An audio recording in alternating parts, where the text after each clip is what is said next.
ॐ श्री गुरुभ्यो नमः। हरिः ॐ। ॐ नमो भगवते वासुदेवाय। ॐ श्री कृष्णाय परब्रह्मणे नमः।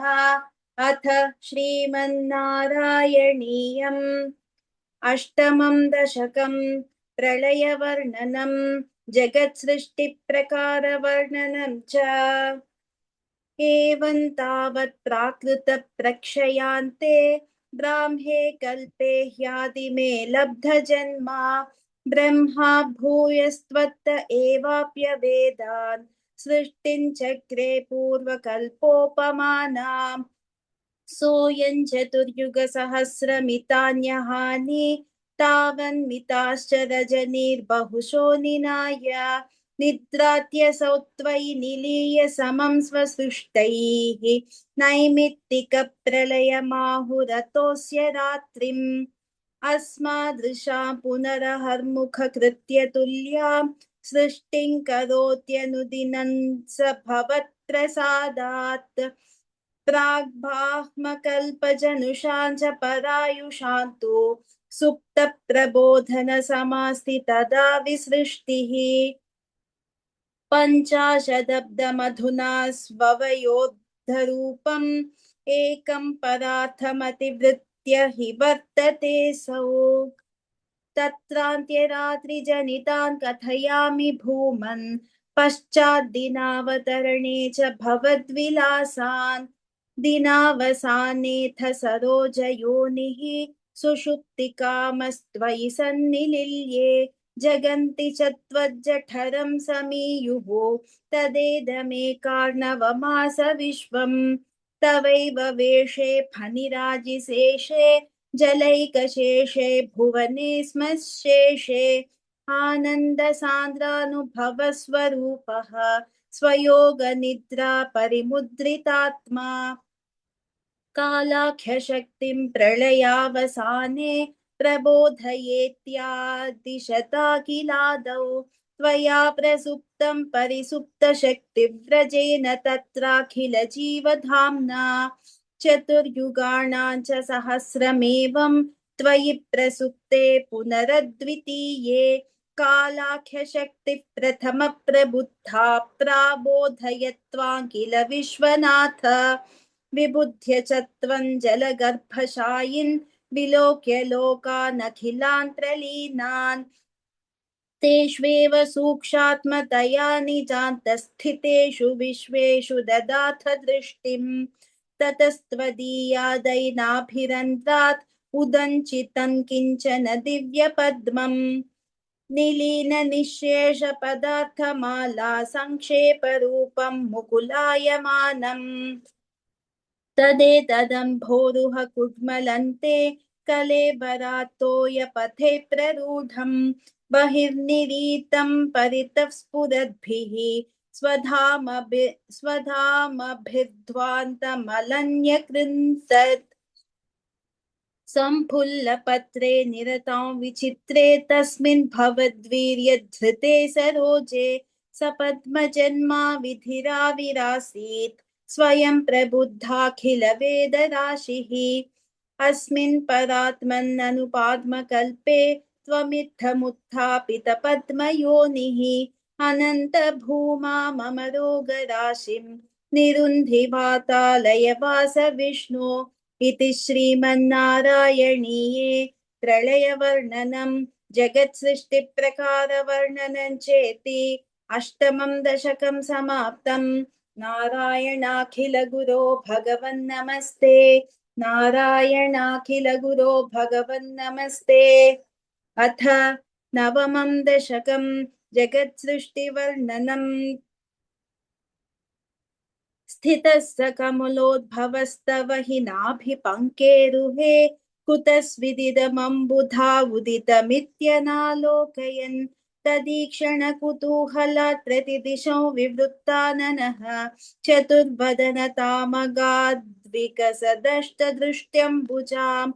महार्णवविघूर्णितं कमलमेव तत्केवलं विलोक्य तदुपाश्रयन् तव तनुन्तुनालोकयन् क एष कमलोदरे महति निस्सहायो ह्यहम् कुतस्विदिदमम्बुजं समजनीति चिन्तामगात् अमुष्य हि सदोरुहः किमपि कारणं सम्भवेत् इति स्म कृतनिश्चयः स खलु नालरन्ध्राध्वना स्वयोगबलविद्यया समवरूढवान् प्रौढधीः त्वदीयमतिमोहनं न तु कलेवरं दृष्टवान्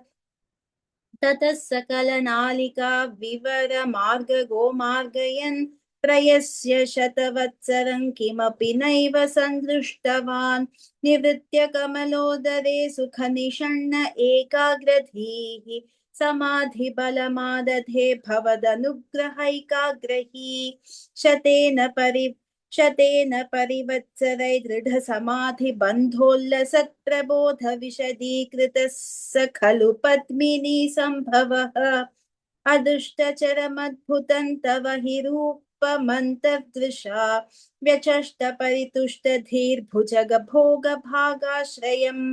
किरीटमकुटोल्लसत्कटकहारकेयूरयुङ्मणिस्फुरितमेखलं सुपरिवीतपीताम्बरम् कलाय कुसुमप्रभङ्गलतलोल्लसत्कौस्तुभं वपुस्तदयि भावये कमलजन्मने दर्शितम् श्रुतिप्रकरदर्शितप्रचुरवैभव श्रीपते हरे जय जय प्रभो पदमुपैषि दिष्ट्या दृशोः कुरुष्व धियमाशु मे भुवन निर्मितौ कर्मठाम् इति द्रुहिणवर्णित स्वगुण बह्निमा पाहि माम् लभस्व भुवनत्रयी रचन दक्षतामक्षताम् गृहाण मदनुग्रहं कुरु तपश्च भूयो विधे भवत्वखिल साधने मयि च भक्तिरत्युत्कटेत्युदीर्य गिरमादधा मुदित चेत संवेधसम् शतं कृततपास्ततः खलु दिव्य संवत्सरान् अवाप्य च तपोबलं मतिबलं च पूर्वाधिकम् उदीक्ष्य किल कम्पितं पयसि पङ्कजं वायुना भवद्बलविजृम्भितः पवनपाथसि पीतवान् तवैव कृपया पुनः सरसिजेन तेनैव सह प्रकल्प्य भुवनत्रयीं प्रववृते प्रजा निर्मितौ तथाविध कृपाभरो गुरुमरुत्पुराधीश्वर त्वमाशु परिपाहि मां गुरुदयोक्षितैरीक्षितैः इति श्रीमन्नारायणीये जगत्सृष्टिवर्णनं नाम नवमं दशकं समाप्तं नारायणाखिल गुरो भगवन्नमस्ते नारायणाखिल गुरो भगवन्नमस्ते अथ दशमं दशकं सृष्टिवैविध्यवर्णनम् वैकुण्ठवर्धित बलोऽथ भवत्प्रसादात् अम्भोजयो निरसृजत् किल जीवदेहान् स्थास्नूनि भूरुहमयानि तथातिरश्चाम् जातिर्मनुष्यनिवहानपि देवभेदान् मिथ्याग्रहास्मि मतिरागविकोपभीतिः अज्ञानवृत्तिमति पञ्चविधां स सृष्ट्वा उद्दामतामसपदार्थविधानधूनः तेने त्वदीयचरणस्मरणौ विशुद्ध्यै तावत् ससर्ज मनसा सनकं सनन्दं भूयः सनातनमुनिं च सनत्कुमारम् ते सृष्टिकर्मणि तु तेन नियुज्यमानाः त्वत्पादभक्तिरसिका जगृहुर्नवाणीम् तावत् प्रकोपमुदितं प्रतिरुन्धतोऽस्य भ्रूमध्यतो जनिमृडो भवदेकदेशः नामानि मे कुरु पदानि च हाविरिञ्चेत्यादौ रुरोद किल तेन सरुद्रनामा एकादशाह्वयतया च विभिन्नरूपं रुद्रौ विधाय दयिता वनिताश्च दत्त्वा तावन्त्यदत्त च पदानि भवत्प्रणुन्नः प्राह प्रजा विरचनाय च सादरन्तम् रुद्राभिसृष्टभयदाकृतिरुद्रसङ्घसम्पूर्ण्यमान भुवनत्रयभीतचेताः मामा प्रजासृज तपश्चरमङ्गलायेत्याचष्टतं कमलभूद्भवदीरितात्मा तस्याथ सर्गरसिकस्य मरीचिरत्रिः तत्राङ्गिराः क्रतुमुनिः पुलः पुलस्त्यः अङ्गादजायत भृगुश्च वसिष्ठदक्षौ श्रीनारदश्च भगवन् भवदङ्घ्रिदासः धर्मादिकानभिसृज्जनथ कर्दमञ्च वाणी विधाय विधरङ्गजसङ्कुलोऽभूत् त्वद्बोधितैः सनकदक्षमुखैस्तन्नुजैः उद्बोधितश्च विरराम तमो विमुञ्चन् वेदान् पुराणनिवहानपि सर्वविद्याः कुर्वन् निजाननगणात् चतुराननोऽसौ पुत्रेषु तेषु विनिधाय ससर्गवृद्धिम् अप्राप्नुवंस्तव पदाम्बुजमाश्रितोऽभूत् जानन्नुपायमथ देहमजो विभज्य स्त्री पुंसभावमभजन्मनु तद्वधूभ्यां ताभ्यां च मनुषकुलानि विवर्धयंस्त्वं गोविन्दमारुतपुरेश निरुन्धिरोगान् इति श्रीमन्नारायणीये सृष्टिवैविध्यवर्णनं नाम दशमं दशकं समाप्तं नारायणाखिलगुरो भगवन्नमस्ते नारायणाखिलगुरो भगवन्नमस्ते अथ एकादशं दशकं सनकादीना वैकुण्ठप्रवेशवर्णनं जय विजय शापवर्णनं हिरण्यकशिपु हिरण्याक्षोत्पत्तिवर्णनं च क्रमेण सर्गे परिवर्धमाने कदापि दिव्या सनकादयन्ते भवद्विलोकाय विकुण्ठलोकं प्रपेदिरे मारुतमन्दिरेश मनोज्ञनैः श्रेयस काननाद्यैः अनेकवापि मणिमन्दिरैश्च अनोपमन्तं भवतो निकेतं मुनीश्वराः प्रापुरतीतकक्ष्याः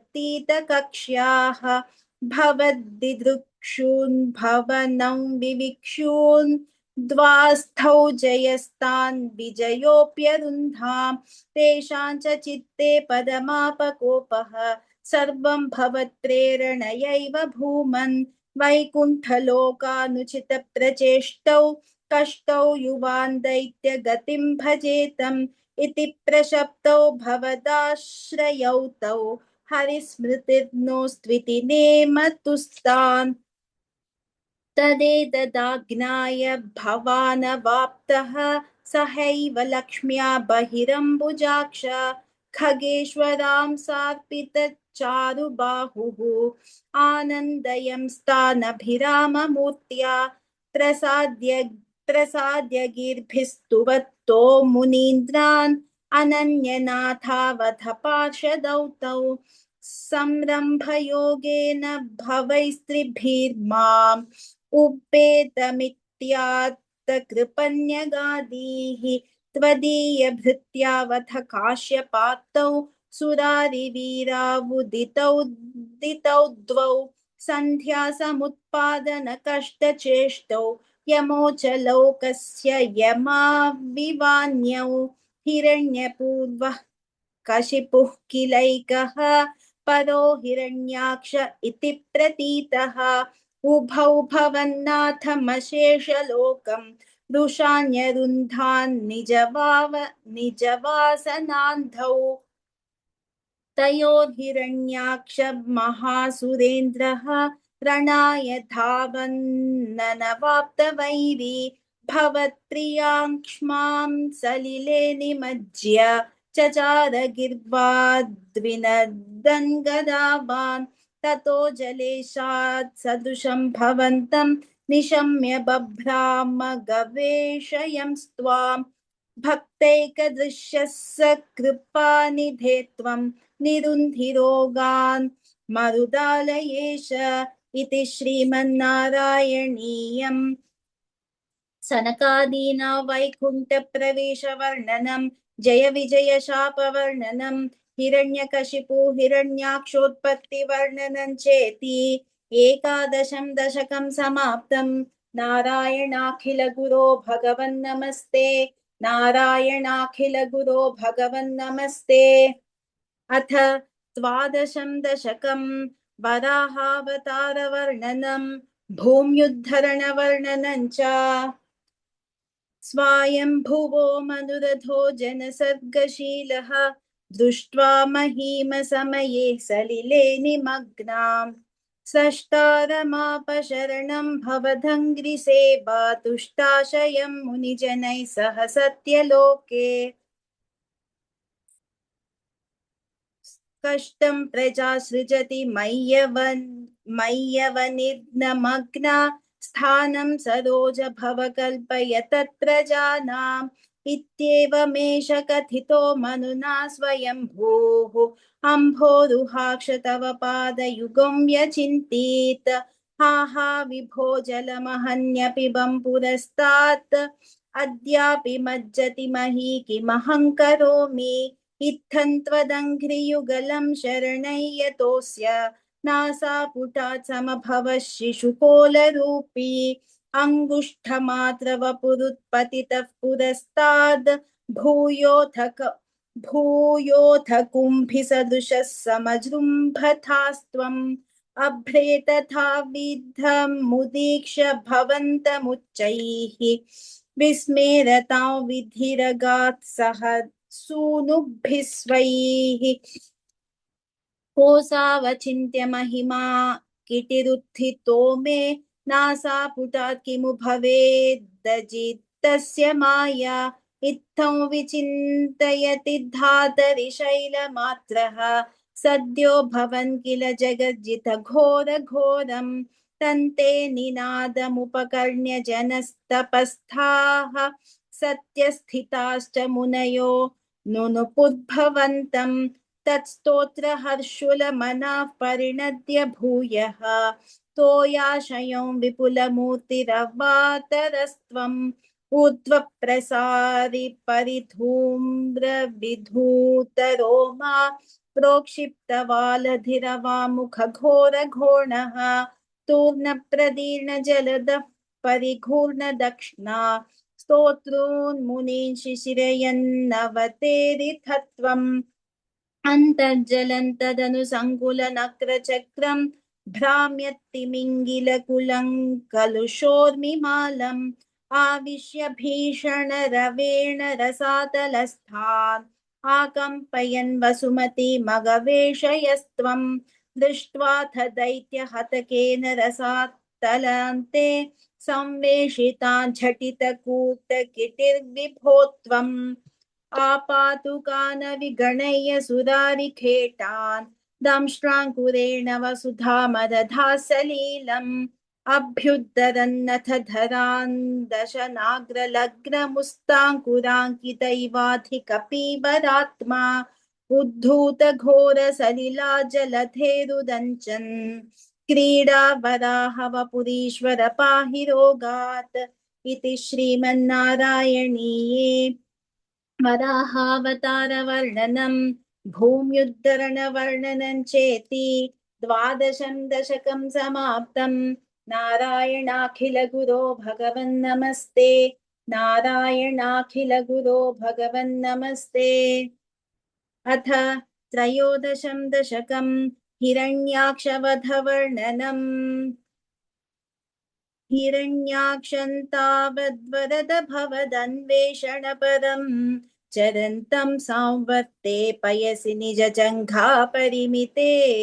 भवद्भक्तो गत्वा कपटपटुधीर्नारदमुनिः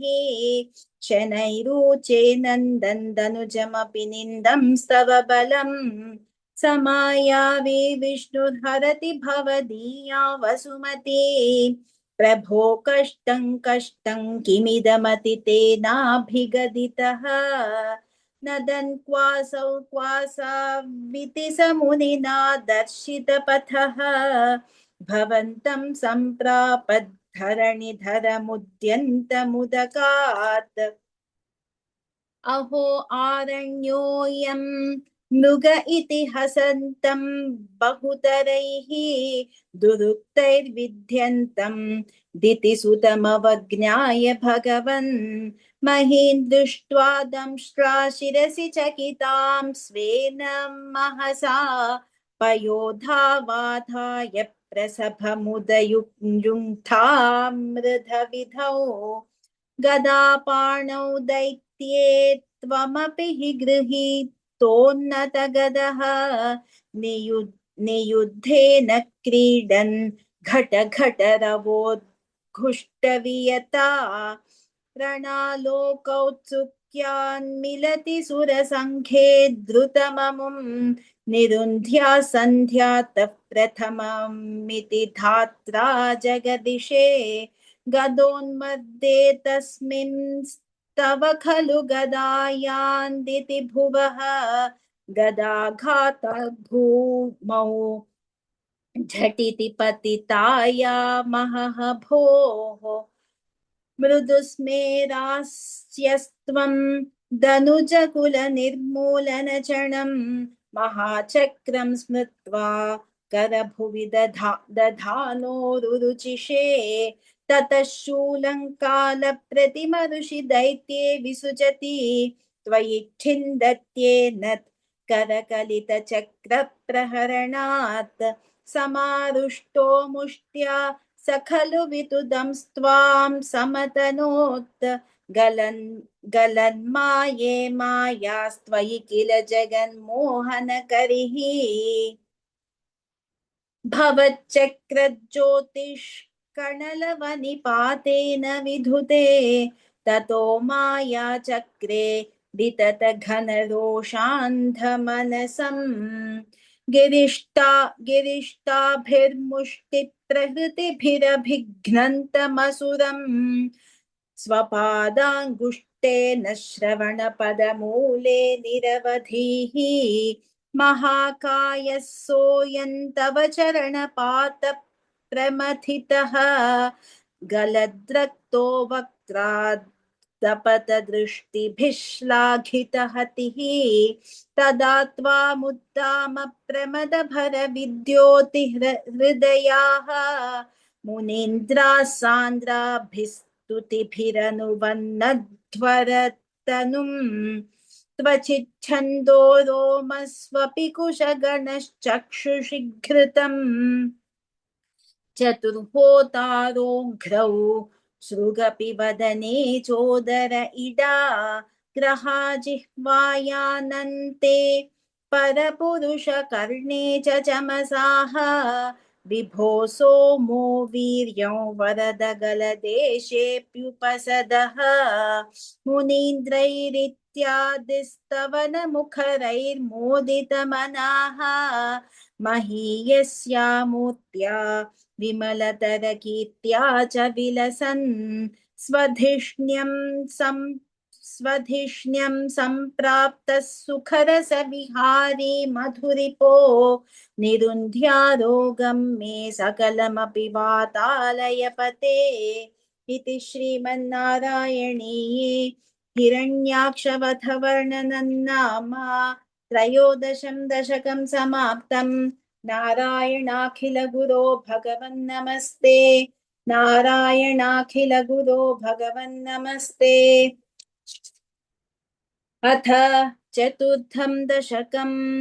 कपिलोपाख्यानम् समनस्मृततावखाङ्घ्रियुग्मः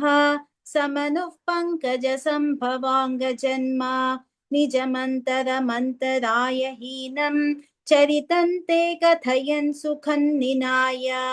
समये खलु तत्र कर्दमाख्यः द्रुहिणच्छाय भवस्तदीयवाचा धृतसर्गरसो निसर्गरम्यम् भगवंस्त्वामयुतं समासिषेवे गरुडोपरि कालमेघकम्रं विलसत्केळि सरोजपादपद्मं हसितोल्लसिताननौ विभो त्वं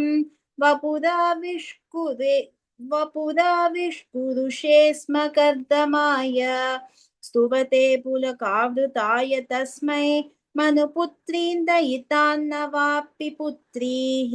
कपिलं च सुतं स्वमेव पश्चात्